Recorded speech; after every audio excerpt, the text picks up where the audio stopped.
આજ સુધી કોઈ એવો દાખલો બેસાડી આપે ગુજરાતમાં કે બોસ તારા કરતાં મારી વિધાનસભામાં 5 વર્ષમાં મેં 5 કામ વધારે કર્યા? એ હજી તમે વિસાવદરથી જુમ્મા 4 દિન ચૂંટાયા થયા છે, તમે હજી તમારી શપથવિધિ પૂરી નથી કરી, ધારાસભ્ય તરીકેની કાયદેસરની એક સંકલન બેઠક નથી કરી, વિસાવદર માટે સારા 5 ઉજાગર કરેલા કામની રજૂઆત કરી હોય અને એ કામનું તમે સફળતાપૂર્વક પૂર્ણતા ઉપર લાવ્યા હોય તો તમે આવા ચેલેન્જ ફેંકો. નથી કહેતા મોરબી માથે મોરબો, મોરબી માથે મોરચો, એમ તમે મોરબીની માથે મોરબો બનાવવાનો પ્રયત્ન કર્યો છે 7 ટર્મમાં. તમે અત્યારે બી રસ્તા ઉપર ધૂળિયા રસ્તા, ત્યાંના બ્રિજ તૂટેલા, અને વિસાવદરથી અને મોરબીથી અધ્યક્ષની કેબિનમાં લાવવાનો ખર્ચો આપણો બધાનો ભેગો. પ્રવીણભાઈ સુધાર સાહેબ બી થોડુંક કન્ટ્રીબ્યુટ કરે, પ્રશાંત ગઢવી પણ કન્ટ્રીબ્યુટ કરશે. એ લોકોને આપણા ખર્ચે આપણે લઈ આવીએ અને રાજીનામું જ મૂકી દઈએ. આવો બોલીને થાક્યા. જનતા સુધરતી એટલે જનતાને કંઈક મગજમાં બેસતું નથી, કોંગ્રેસને સુધરવું નથી. કરીએ તો કરીએ શું?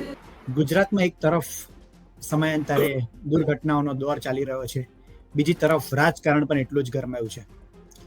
મોરબીના ધારાસભ્ય કાંતિ અમૃતિયાએ ગોપાલ ઇટાલિયાને હવે મોરબીથી ચૂંટણી લડવા માટે ચેલેન્જ કરી છે. ત્યારબાદ ગોપાલ ઇટાલિયાએ પણ વળતો ઘા કર્યો. ત્યારબાદ ફરીથી કાંતિ અમૃતિયાએ ગઈકાલે પ્રેસ કોન્ફરન્સ કરી અને કહ્યું કે ચાલો આપણે બંને સાથે જઈએ, હું ગોપાલ ઇટાલિયા બેઉ સાથે રાજીનામું આપીએ અને ફરીથી મોરો થઈ જાય, મોરબીમાં વિસાવદરમાં બેઉ જગ્યાએ લડી લઈએ. આ મામલે ચર્ચા કરવી છે અને ચર્ચા કરવા માટે રાજકીય વિશ્લેષક પ્રશાંત ગઢવી આપણી સાથે જોડાઈ ગયા છે. પ્રશાંતભાઈ, ગુજરાત તકમાં આપનું તો પહેલા સ્વાગત છે. Thank you. પ્રશાંતભાઈ, આ ઘટનાને તમે કઈ રીતના જોઈ રહ્યા છો? કારણ કે એક બાજુ દુર્ઘટનાનો દોર ચાલી રહ્યો છે અને બીજી બાજુ હવે ચેલેન્જનું રાજકારણ ચાલુ થયું છે. કાંતિભાઈએ જે પ્રમાણે ચેલેન્જ આપી, ત્યારબાદ ગોપાલ ઇટાલિયાએ સ્વીકારી, કાંતિભાઈએ ગઈકાલે ફરી ધડાકો કર્યો. શું માનો છો આપ? આમ તો ચૂંટણી એટલે હારાની ટણી કાઢી નાખે એનું નામ ચૂંટણી. પણ પાછા હારા એ ચૂંટણી થકી મોટા થઈ જાય એટલે વળી એમને એક અલગ ટણી પણ આવે. ચૂંટણી ટણી કાઢી નાખે પણ લોકોમાં એક ટણી પણ ભરાઈ જાય. એટલે મને એવું લાગે છે કે આ અત્યારે ગુજરાતને એની જનતાને બાજુ પર મૂકી લોકો વ્યક્તિગત પોતપોતાની ટણી ઉપર ઉતરી અને હું તારા કરતાં વિશેષ ને તમારા કરતાં 2 સવાયો છું, 2 સ્ટેપ ઉપર છું, એ બતાવવાની એક જે ગેલછા બધે ચાલી જાય. આમાં આ તો એક ઉદાહરણ બન્યું છે. બધે અમે આમના કરતા મોટા, રાજકીય રીતે ભાજપ મોટું, આમ આદમીની તો આ નથી, કોંગ્રેસ અહીં નથી. એટલે આ એ હુંસાતુસીનું રાજકારણ એક બહુ મોટું ચાલુ થયું છે છેલ્લા ઘણા સમયથી. એ માત્ર પોતાની જાતને બીજાથી હરીફથી મોટું બતાવવા માટે. પહેલાના સમયમાં રાજનીતિ એક અલગ કક્ષાએ થતી હતી. હવે મૂળ મુદ્દા ઉપર આવી જઈએ તો આ ચેલેન્જો ફેંકવું, આ કરવું, આજ સુધી કોઈ એવો દાખલો બેસાડી આપે ગુજરાતમાં કે બોસ તારા કરતાં મારી વિધાનસભામાં 5 વર્ષમાં મેં 5 કામ વધારે કર્યા? અને તું આવીને જા, તમે આવીને જોઈ જાઓ. તું તારી આપણે નથી કરવી, પણ તમે આવીને જોઈ જાઓ. તમારા કરતાં એક પણ કામ ઓછું કે એક પણ કામ ગુણવત્તામાં નીચું હોય તો હું સોમવાર 12 વાગ્યે વિધાનસભાના અધ્યક્ષ આગળ રાજીનામું ધરવા તૈયાર છું. આવું ચેલેન્જ જે દી થાય ને એ દી તમે તમારી જાતને રાજકારણી માનજો, જનતાના શિરોધર માનજો, અને એ દિવસે તમે એમ માનજો કે જનતાએ અમને સાચા અર્થમાં ચૂંટીને એમના પ્રતિનિધિ બનાવ્યા છે. ત્યાં સુધી માત્ર તમે તમારી હુંસાતુસીનું રાજકારણ કરી રહ્યા છો. હવે આ ચેલેન્જ ફેંકવાની ક્યાં એકબીજાને જરૂર છે? એક તો ખંડિત થવું, બીજું ચૂંટણી કરીને ખર્ચો કરવો. એટલે ખર્ચાનો બોજો કોના માથે? આ પેલું ઢોલ કન્યાની કેડે ક્યાં વાગવાનો છે? આ ખર્ચા, આ બોજો કોના માથે નાખવાનો? જનતાની માથે નાખવાનો. એટલે જનતાને કાયદેસર જાહેરમાં એવું કેવું કે તમે મૂર્ખા છો અને અમે તમને મૂર્ખા બનાવવા બેઠા છીએ અને તમે મૂર્ખ બનતા રહેશો. આ બધું એ રાજકારણ ઊભું થયું છે. હવે ક્યાંક વાત નીકળી અને કાંતિભાઈ અમૃતિયાને ધ્યાનમાં આવ્યું કે કાંતિભાઈ અમૃતિયા એમનું સ્ટેટમેન્ટ આપ્યું કે 5 વર્ષમાં હાલી નીકળેલા 10% વાળા કમિશનિયા કુદાકૂદ કરતા હતા અને એને પાછું બંધ દેશથી પાઘડી ગોપાલ ઇટાલિયાએ પણ પહેરી લીધી અને ચેલેન્જ આપવા માંડ્યા. એ કે ભાઈ તમે લડી લો. ભાઈ હજી તમે વિસાવદરથી જુમ્મા 4 દિન ચૂંટાયા થયા છે, તમે હજી તમારી શપથવિધિ પૂરી નથી કરી, ધારાસભ્ય તરીકેની કાયદેસરની એક સંકલન બેઠક નથી કરી, વિસ્તારના પ્રશ્નોને આઈડેન્ટિફાય, કારણ કે તમારી પાસે વિસાવદરનો એક પણ પ્રશ્ન નથી અત્યારે. તમને તો પાર્ટીએ ચૂંટણી જાહેર થાય પહેલા ચહેરા તરીકે મૂક્યા. તમે વિસાવદરથી છો બી નહીં. 2 વર્ષમાં, આ 2 મહિનામાં, ચૂંટણીના 2 મહિના પહેલાથી તમે નો ડાઉટ તમે ગલીઓ ખૂંદી વળી અને માત્ર કિરીટ પટેલના પ્રશ્નોને ઉજાગર કર્યા. અને એ કિરીટ પટેલના પ્રશ્નો લોકો સમક્ષ તમે કૌભાંડની જેમ મૂક્યા, જે તમને લોકોએ એ વાતોને સ્વીકારી અને તમને સ્વીકાર્યા. અને સામે જડે કોંગ્રેસે બી નબળું પાસું મૂક્યું એટલે તમને છૂટીને આપ્યા. કિરીટની બીજી બધી મજબૂરીઓ હતી, સામાજિક મજબૂરીઓ, કે જે એના સમાજે કિરીટને ના જીતવા દીધો અને તમને સમાજે ક્યાંક ને ક્યાંક આશીર્વાદ આપ્યા. તમારા સમાજે વિસાવદર માટે સારા 5 ઉજાગર કરેલા કામની રજૂઆત કરી હોય અને એ કામનું તમે સફળતાપૂર્વક પૂર્ણતા ઉપર લાવ્યા હોય તો તમે આવા ચેલેન્જ ફેંકો. કાંતિભાઈ અમૃતિયા પોતે જાહેરમાં બોલે છે કે હું તો 7 ટર્મથી ચૂંટાયેલો ધારાસભ્ય છું. તો મોરબી 7 ટર્મમાં તો સાહેબ 7 ટર્મ એટલે ઓલમોસ્ટ 30 વર્ષ 35 વર્ષ થયા. કટ કરીને બી કરો તો 30 વર્ષ જે તમે પહેલા દિવસથી શાસનમાં છો. માત્ર 2017માં કોંગ્રેસનું પાટીદાર આંદોલનના હિસાબે તમે નથી ચૂંટાયા. તો 7 વર્ષમાં તમે શું મોરબીને આમ સ્વર્ગ જેવું બનાવી નાખ્યું? નથી કહેતા મોરબી માથે મોરબો, મોરબી માથે મોરચો, એમ તમે મોરબીની માથે મોરબો બનાવવાનો પ્રયત્ન કર્યો છે 7 ટર્મમાં. તમે અત્યારે બી રસ્તા ઉપર ધૂળિયા રસ્તા, ત્યાંના બ્રિજ તૂટેલા, ત્યાં જે બ્રિજની દુર્ઘટના બીજે તમે ચર્ચા કરો છો, તમારા જ મોરબીમાં ઝૂલતો પુલ પડ્યો. બીજો આમાં ક્યાંય બીજું લેવા જવાનું જ નથી. ઝૂલતો પુલ પડી ગયો, તંત્ર સુસુપ્ત અવસ્થામાં હતું, ત્યાં સુધી શું કર્યું? એટલે પોતાના પ્રશ્નોને ક્યાંક ને ક્યાંક દબાવવા ખાતર આવનારી ચૂંટણીમાં પોતાની જાતને મોટી પ્રસ્થાપિત કરવા માટે એકબીજા સામુ તમે આંગળીઓ ચીંધવા માંડ્યા તો તમને જનતાએ બોસ બનાવીને આગળ નથી મોકલે સાહેબ. જનતાની ચિંતા કરો, પ્રશ્નોની ચિંતા કરો, વિસ્તારની ચિંતા કરો અને એમાં ચેલેન્જ ફેંકો. સારું ને સાચું લાગશે. અને હું તો મીડિયા મિત્રોને કાલનો વિનંતી કરું છું કે બંને જણા જેમ આમ મીડિયાની તો મસ્ત ટીમ હોય બધી બાજુ, એટલે એક પહોંચી જાય આ બાજુ કાંતિભાઈ પાસે અને એક પહોંચી જાય ગોપાલભાઈ પાસે, અને વિસાવદરથી અને મોરબીથી અધ્યક્ષશ્રીની કેબિનમાં લાવવાનો ખર્ચો આપણો બધાનો ભેગો. પ્રવીણભાઈ સુધાર સાહેબ બી થોડુંક કન્ટ્રીબ્યુટ કરે, પ્રશાંત ગઢવી પણ કન્ટ્રીબ્યુટ કરશે. એ લોકોને આપણા ખર્ચે આપણે લઈ આવીએ અને રાજીનામું જ મૂકી દઈએ આ વખત તો. કારણ કે એમ મૂકતી નથી. આ લોકો બોલે છે 12 વાગ્યે ને 2 મિનિટે જોજો કેવું ફેરવી તોડે છે આને. એટલે મીડિયાના તમામ મિત્રો, ગુજરાત તકની બધી જ ચેનલને કે એમને આપણે ઢોલ નગારા સાથે કાયદેસર સારી રીતે, જેમ ફોર્મ ભરવા જતા તમે કેવી રેલીઓ કાઢો એમ આપણે રેલી સાથે રાજીનામું મૂકવા છીએ. અને મારી તો વિનંતી છે કાંતિભાઈને, કારણ કે ખરેખર આપ એક દાખલો બેસાડો દર વખત તમે ફોર્મ ભરવા માટે, આ વખતે રાજીનામું આપવા માટે રંગે ચંગે સરઘસ કાઢીને આપણે બધા જઈએ, એમાં આપણે બધા હાજરી આપીએ તમ તારે. એટલે ગોપાલભાઈને કહો બહુ જો લાગી આવ્યું હોય તો કે તમારે રાજીનામું આપવું છે ને, મોરબીથી ચૂંટણી લડવી છે ને, બધા આપણે આ બાજુ મોરબી નવું બસ સ્ટેન્ડ અને આ બાજુ વિસાવદરની પેલી હોટલ જ્યાંથી હમણાં કૌભાંડ પકડ્યું હતું ત્યાંથી સરઘસ ને ગાડીઓના જેને કે લાંબા સરઘસ કાઢીએ આપણે અને બધાને રાજીનામા ધરાઈ દઈએ અહીંયા અધ્યક્ષની કેબિનમાં ગાંધીનગર લઈ આવીએ. માણસો જોઈતા હશે તો મોકલી આપશું. તમે 2 કરોડની જાહેરાત કરી, એમાં ભાડુથી માણસો મળી જશે તમને. એટલે હવે તો મીડિયાના મિત્રોને વિનંતી કે અમને રાજીનામું અપાય છૂટકો કરો. જે રીતે આ જનપ્રતિનિધિ તરીકે તમે આધારનું અપમાન કરી રહ્યા છો. તમને ચૂંટ્યા છે 5 વર્ષ કામ કરવા માટે, તો વચ્ચે ક્યાં બાયો ચડાવવાની જરૂર છે? અને બી હુંસાતુસી મોરબીમાં એક તો પહેલેથી ઘણી સમસ્યા છે, રોડ રસ્તાની સમસ્યા છે. એટલે પ્રેસ કોન્ફરન્સ કરતા પહેલા જ કાંતિભાઈએ કહી દીધું કે મોરબીમાં જે રોડ રસ્તાની સમસ્યા છે, 3 દિવસથી હું ગાંધીનગર હતો અને પહેલા જ એમણે માફી માંગી લીધી કે ભાઈ રોડ રસ્તાને લઈને કંઈક ભૂલચૂક હોય તો માફ કરજો. અને ત્યારબાદ એ વિડીયો પણ મૂકવા લાગ્યા કે જો કામ ચાલુ થઈ ગયું છે. હવે આ બધા વચ્ચે હમણે ગોપાલ ઇટાલિયાને ક્યાં એકદમ યાદ આવે, એટલે તમને લાગે છે કે ભાજપ ક્યાંક ને ક્યાંક ગોપાલ ઇટાલિયાની આમ સ્ટડી કરવા માંગતું હોય કે ગોપાલ ઇટાલિયા કંઈક ખોટું કરે અને ભેરવાઈ જાય? એટલે આમાં કંઈક કાંતિભાઈને આગળ ધર્યા છે અને બલીનો બકરો બનાય એવું નથી. મૂળ ક્યાંક ને ક્યાંક જ્યાં આમ આદમી પાર્ટીએ કોઈ વ્યક્તિગત વિરોધ કર્યા છે, કારણ કે આમ આદમીનો તમે સમજો આમ આદમી પાર્ટી કોઈ વિચારધારાથી નથી ચાલતી, એ લોકો વ્યક્તિગત વિરોધથી ચાલે છે, ઉમેદવારોના વિરોધથી ચાલે છે. જે તે જગ્યાએ જવાનું છે. આમાં તમે જુઓ ગોપાલ ઇટાલિયાએ એક બી વાર ભાજપ સરકાર ઉપર પ્રહાર નથી કર્યા. માત્ર કિરીટ પટેલ અને એની મંડળીનું લિસ્ટ, એના ભ્રષ્ટાચાર, એના સહકારી ક્ષેત્રના ભ્રષ્ટાચાર, એમ ત્યાં મોરબીમાં પણ ગઈ વખતે હમણાં છેલ્લા 2-3 વખતથી 22ની ચૂંટણી વખતથી જ્યારે કાંતિભાઈ લડ્યા ત્યારે એમને પણ તકલીફ આમ આદમી પાર્ટી તરફથી પડી. આ તો કોંગ્રેસે લૂલો બચાવ કર્યો છે. બાકી ત્યાં કોંગ્રેસ બ્રિજેશભાઈ મેરજા જીત્યા હતા કોંગ્રેસમાંથી, પછી એ ભાજપમાં આવ્યા અને આ બ્રિજ પડ્યો. તમે વિચાર તો કરો, બ્રિજ પડ્યો અને જે 150 કરતા વધારે મૃત્યુ પામ્યા છે, આવી જગ્યાએથી ભાજપ ચૂંટાઈને આવે, આ લાચારી આપણી જનતાની, હરીફ પક્ષની કે મૃતકોની, કોની? આવી જગ્યાએ તો કાયદેસર એટલી બધી બંધી થવી જોઈએ, ખબર જ ના પડવી જોઈએ, અને આ પક્ષ ખોવાઈ જવો જોઈએ. એની જગ્યાએ ત્યાંથી સારામાં સારી લીડથી ચૂંટાઈને આવ્યા છે કાંતિભાઈ. એનો મતલબ કે જનતાએ તમારી પર કંઈક વિશ્વાસ મૂક્યો છે કે ભાઈ ભલે 150 જણા પુલમાં ક્યાંક બીજી કોઈ રીતે એટલે દુર્ઘટનાથી મૃત્યુ પામ્યા, પણ જનતાને કંઈક એવો ભરોસો છે કે ભાજપની સરકાર હશે તો જ મોરબીનું ભલું થશે, કલ્યાણ થશે. કારણ કે 2017માં તો પાટીદાર આંદોલનથી સમાજનો આક્રોશ હતો અને ભાજપને જીતવા નથી દીધું. બાકી તો આ સીટ ઉપર ભાજપે કાંતિભાઈ અમૃત્યા છેલ્લા 3 ટર્મથી ધારાસભ્ય હતા.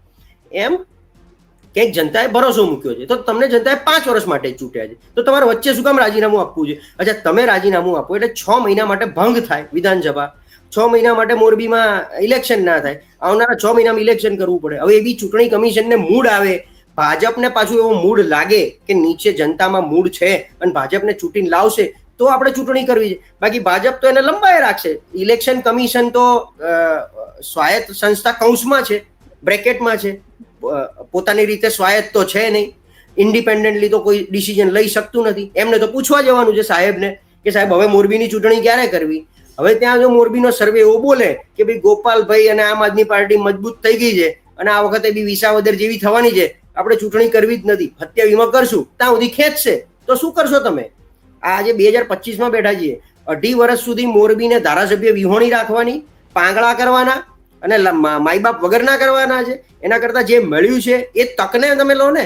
કાંતિભાઈ, ઊંધું કરવું જોઈએ કે ભાઈ તમે તો આજકાલના બન્યા, હું આટલા વર્ષથી ધારાસભ્ય છું, હવે આવનારા 2.5 વર્ષમાં જો હું કરીને દેખાડી દઉં, 27માં તમારી ત્રેવડ હોય, ગોપાલભાઈ મોરબીથી લડો, આવું કરવું જોઈએ. આ કાંતિભાઈએ થોડીક ભૂલ કરી ગયા છે. આવી રીતે ઇમેચ્યોર કાંતિભાઈને કદાચ એ 30-35 વર્ષથી સામાજિક કાર્યમાં છે, ધારાસભ્ય છે, અને એટલે એ શબ્દ બોલ્યા હતા કે આપે ઉપાડો લીધો છે, એટલે ક્યાંક ને ક્યાંક અકળામણમાં એવું બોલી ગયા હશે. કારણ કે અત્યારે જે રીતના આમ આદમી પાર્ટી વિસાવદરમાં જીત્યા બાદ તો ગુજરાતભરમાં ફોર્મમાં છે, જાણે આમ મોટું આપણે મુખ્યમંત્રી બની ગયા હોય એમ. અને ત્યાં મોરબીમાં પણ એની અસર થઈ હોય કે આપણે રેલી કાઢીશું, મોરબીને બદલીશું, પરિવર્તન લાવશું. તે સ્વાભાવિક છે, માણસ 30 વર્ષથી રાજનીતિમાં હોય અને સામે આવું કંઈક થાય એટલે અકળામણ ચડી જાય. એટલે અકળામણના કારણે આવું બોલ્યા હોય એવું લાગે છે. એટલે બોખલાહટ જેને કહેવાય ને, એ એટલા માટે, કારણ કે તમે સમજો, આમ આદમી પાર્ટી માટે સોફ્ટ ટાર્ગેટ ચૂંટણી જીતવાના અથવા ચૂંટણી લડવાના તો એ સૌરાષ્ટ્ર અને દક્ષિણ ગુજરાત છે. સુરતની આસપાસનો બેલ્ટ એટલે ભરૂચ, નર્મદા, રાજપીપળા, વલસાડ, ડાંગ અને આ બાજુ સૌરાષ્ટ્ર, જેમાં અમરેલી, પોરબંદર, ભાવનગર, જુનાગઢ, જે એમનું એક સંગઠન છે, જે એક વર્ચસ્વ છે. બાકી બધી જગ્યાએ અર્બન એરિયા, મધ્ય ગુજરાત અને ઉત્તર ગુજરાત જે છે, ત્યાં આમ આદમી પાર્ટી હજી જોઈએ એટલો પગપેસારો કર્યો નથી. એમના 5 ધારાસભ્યો જે ચૂંટાઈને આવતા હતા એ પણ સૌરાષ્ટ્ર અને દક્ષિણમાંથી ચૂંટાઈને આવ્યા. એટલે હવે જે રીતે ગોપાલભાઈને આવ્યા પછી આમ આદમી પાછી ઉચકાઈ ગઈ છે, એટલે શેર બજારમાં એના ભાવ ઉચકાણા છે, તો એ ઉચકાયેલા ભાવ એ લોકો મહેનત ક્યાં કરશે? સોફ્ટ ટાર્ગેટમાં. એ સોફ્ટ ટાર્ગેટ સૌથી પહેલો સૌરાષ્ટ્ર છે, રાજકોટ, મોરબી, જેમાં ખાસ કરીને આવા કાંડ થયા છે. ટીઆરપી કાંડ હોય, આપણો ઝૂલતો પુલનો કાંડ હોય મોરબીનો, આ બધી જગ્યાએ સોફ્ટ ટાર્ગેટ કરીને આ લોકો કાયદેસર વ્યક્તિગત એકબીજા ઉપર મારો ચલાવશે. આમ આદમી પાર્ટી પાસે બીજી કોઈ વિચાર નથી, એટલે વ્યક્તિગત મારો ચલાવશે. ભાજપના ભ્રષ્ટાચારને નહીં, વ્યક્તિગત ભ્રષ્ટાચારને ઉઘાડા પાડશે એ લોકો. એટલે આ લોકો ક્યાંક ને ક્યાંક થ્રેટ ઉભો થાય છે કે હવે જો આમ આદમી પાર્ટી વધારે જોરમાં આવશે તો અમારી વિરુદ્ધ કાવતરા કરશે, અમારી વિરુદ્ધ એલિગેશનો લગાવશે, અમારી વિરુદ્ધ જનતાને ભડકાવશે. જનતા ક્યાંક એમાં આવી પણ જશે. હું કહું છું ભલે 100 મતે હારવું, પણ હારે હાર છે. 5 વર્ષ માટે તમે વિધાનસભાથી બહાર બેસશો. એટલે આ એક બોખલાહટમાં મને લાગે છે ક્યાંક ને ક્યાંક કાંતિભાઈ ભૂલી ગયા છે. સોમવાર બપોરે 12 વાગ્યાની આપણે રાહ જોઈએ. અને મેં કીધું એમ, પૂર્વિનભાઈ તમે તમારી મેનેજમેન્ટ ટીમને પણ કહેજો કે આપણે જવું હોય તો એક બાજુ મોરબી અને બીજી ટીમ આપણે લઈ જઈએ ત્યાં વિસાવદર, અને બંને જણને રંગે ચંગે ઘોડે ચડાઈને તમે તાર ઘોડા ગાડીનો ખર્ચો આપણે બધા ભેગા થઈને કાઢશું, આપણે બધા યોગદાન આપશું, પણ રાજીનામું તો અપાવો જ આ વખતે. બિલકુલ. એટલે જ કાંતિભાઈની ગઈકાલે જેવી પ્રેસ પતી એવું જ ઈસુદાનભાઈનું નિવેદન આવી ગયું કે ભાઈ વિસાવદરમાં તો ગોપાલ ઇટાલિયા હજી ધારાસભ્ય બન્યા નથી, એમને ક્યાં રાજીનામું આપવાની વાત હતી? તમારે રાજીનામું આપવાની વાત હતી. તમે કહેતા હતા કે હું રાજીનામું આપું ને પછી આમ આદમી પાર્ટી અહીંયાથી લડે ને પછી મોરો થઈ જાય કે વિસાવદરમાં એક બાજુ આમ આદમી પાર્ટી અને ભાજપના કાર્યકરો લડશે અને બીજી તરફ એ હું ને ગોપાલ ઇટાલિયા લડશું, તો જોઈ લઈએ. એટલે ઈસુદાન ગઢવીએ પણ કીધું કે અમે ચેલેન્જ સ્વીકારવા તૈયાર છે, તમે રાજીનામું આપો. એટલે આ કઈ રીતનું રાજકારણ છે? તમે કઈ રીતના જુઓ? કાયદેસર ઇલેક્શન કમિશનના લેટર હેડ ઉપર ગોપાલ ઇટાલિયા વિસાવદરના ધારાસભ્ય છે. પરિણામ આવ્યા પછી ચૂંટણી કમિશન એક લેટર આપે તમને, અને એ લેટર લઈને તમારે વિધાનસભામાં જવાનું હોય, એનું રજીસ્ટ્રેશન થાય અને તમને શપથવિધિ કરાવે, એટલે તમે કાયદેસરના ધારાસભ્ય થઈ ગયા છો. એવું જોયું ને કે વિધાનસભામાં તમે ગૃહમાં બેસો તો જ તમે ધારાસભ્ય કહેવાઓ. એટલે અત્યારે અધ્યક્ષના ચોપડે કાયદેસર વિસાવદરના ધારાસભ્ય બોલી રહ્યા છે ગોપાલભાઈ ઇટાલિયા. એટલે રાજીનામું આપવું હોય તો આપી શકાય. એ જ કારણ કે તમે સમજો, આપણે ત્યાં એક કિસ્સો બન્યો હતો દાહોદ પાસે ની એક વિધાનસભા, કે દાહોદની જ વિધાનસભા, એમાં એક બેન હતા. પરિણામના દિવસે જ ચૂંટણી કમિશને લેટર આપ્યો અને પરિણામના દિવસે જ એમનું મૃત્યુ થયું, એટેક આવ્યો ને મૃત્યુ થયું. એ પછી એમના હસબન્ડને મને લાગે એમણે ભાજપમાંથી લડાયા હતા અને જીતી પણ ગયા હતા. ખૂંટ, સવિતાબેન ખૂંટ કેવું કંઈક નામ હતું, હું નામ ભૂલી રહ્યો છું, પણ ખૂંટ, સરનેમ ખૂંટ હતી.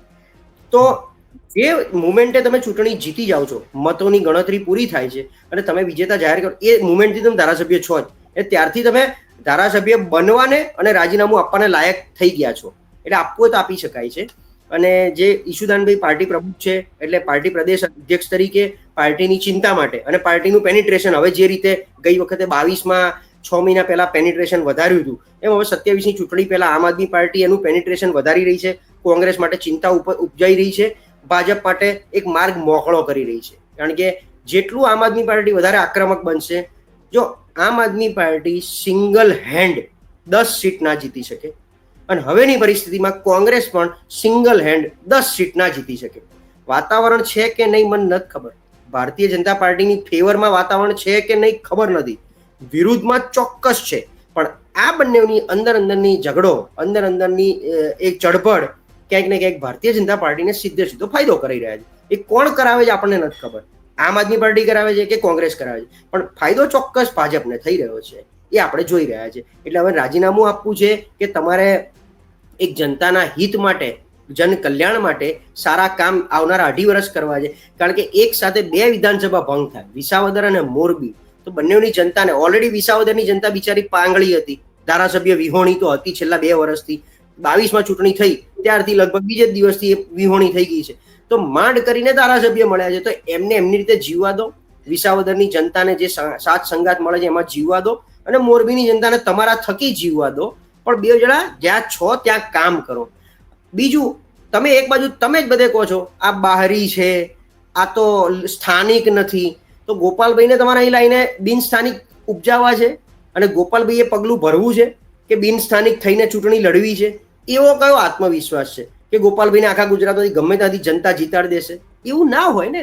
તમે તમારો બેઝ જ્યાં, તમે સુરતમાંથી પહેલા લડ્યા, હવે વિસાવદરથી લડી રહ્યા છો, તો જ્યાં છો ત્યાં બેઝ બનાવો, ત્યાં મહેનત કરો, ત્યાં કામ કરો. તમને જનતા મત આપીને કામ કરવા મોકલે છે, રાજીનામું આપવા માટે નહીં. પ્રશાંતભાઈ, કોંગ્રેસની વાત કરવી છે કે અત્યારે રાજનીતિમાં 2 જ પક્ષની ચર્ચા થાય છે, ભાજપ અને આમ આદમી પાર્ટી. કોંગ્રેસ તો સૌથી જૂની પાર્ટી છે. રાહુલ ગાંધીએ તો ચેલેન્જ આપી છે કે 27માં અમે કોંગ્રેસને ભાજપને હરાઈશું. અને બીજી તરફ આ 2 પક્ષના ચર્ચા થાય છે. મોરબીની વાત હોય તો કોંગ્રેસની તો ચર્ચા જ નથી. કોંગ્રેસ તો અત્યારે પ્રદેશ અધ્યક્ષની શોધમાં પડી છે. તો આ સ્થિતિમાં કોંગ્રેસને તમે કઈ રીતના જોઈ રહ્યા છો? મને તમારા જે એક એન્કર મિત્ર છે આપણી સેટેલાઇટ ન્યૂઝ ચેનલની અંદર, એમણે જાહેર ડિબેટમાં કીધું છે કે પ્રશાંતભાઈ, હું અને તમે અને બીજા પેનલિસ્ટ મિત્રો, વિશ્લેષકો, પત્રકારો, જે લોકો ચિંતા કરે છે ગુજરાતના રાજકારણની, એમણે મહેરબાની કરીને કોંગ્રેસને સલાહ આપવાની બંધ કરી દેવી જોઈએ. એક કોંગ્રેસે કશું સાંભળવું નથી, તમે કોંગ્રેસની વાત ના કરશો, આવું એમણે મને સ્પષ્ટ કીધું હતું જાહેર ડિબેટમાં. એટલે હું ખરેખર આમ તો કોંગ્રેસની કોઈ વાત કેટલીક કરવા માંગતો નથી, કે બધી જ રીતે આપણે વાત કરી જોયા, બધી જ રીતે એમના પ્રશ્નો મૂકી જોયા. ડિબેટમાં આવીએ અને એમના વિશે બોલીએ તો એમના પ્રવક્તાને ગમે નહીં, પણ એ પ્રવક્તાના બની બેઠેલા મોટા નેતા, ગોડફાધર, એ ઓલરેડી વંડી ઠેકી જાય, ભાજપમાં જતા રહે, ત્યારે એમને કશું હળહળતું નથી અંદર, અને આપણે ખોટા પેલા થવાનું, એમની સામે પેલા થવાનું કે ભાઈ આ તો બોગસ માણસ છે. આપણને તે લોકો ઘણા, તમારા બી આપણી ચેનલોમાં બી આપણે બોલીએ ત્યારે નીચે લોકો કોમેન્ટ કરે, આ તો ભાજપનો લાગે છે, આ તો ભાજપનો દલાલ લાગે, આવા લોકો કોમેન્ટ કરે છે. લોકો સમજતા નથી કે અમે બોલીને થાક્યા, જનતા સુધરતી, એટલે જનતાને કંઈક મગજમાં બેસતું નથી, કોંગ્રેસને સુધરવું નથી. કરીએ તો કરીએ શું? અમારી તમારી તો ફરજ છે, આને લાઈવ રાખવું પડે લોકોની વચ્ચે, એટલે આપણે રાખી રહ્યા છીએ. કોંગ્રેસે શું કરવું, કોંગ્રેસનો પ્રશ્ન છે. હજી તો પ્રમુખની શોધમાં છે, પાછા નવા પ્રમુખે નવું સંગઠન બનાવવું પડશે, જે શક્તિસિંહ 2.5 વર્ષમાં ના કરી શક્યા. આમ જોવા જાવ તો જગદીશભાઈના ગયા પછી શક્તિસિંહ તરત બન્યા હતા.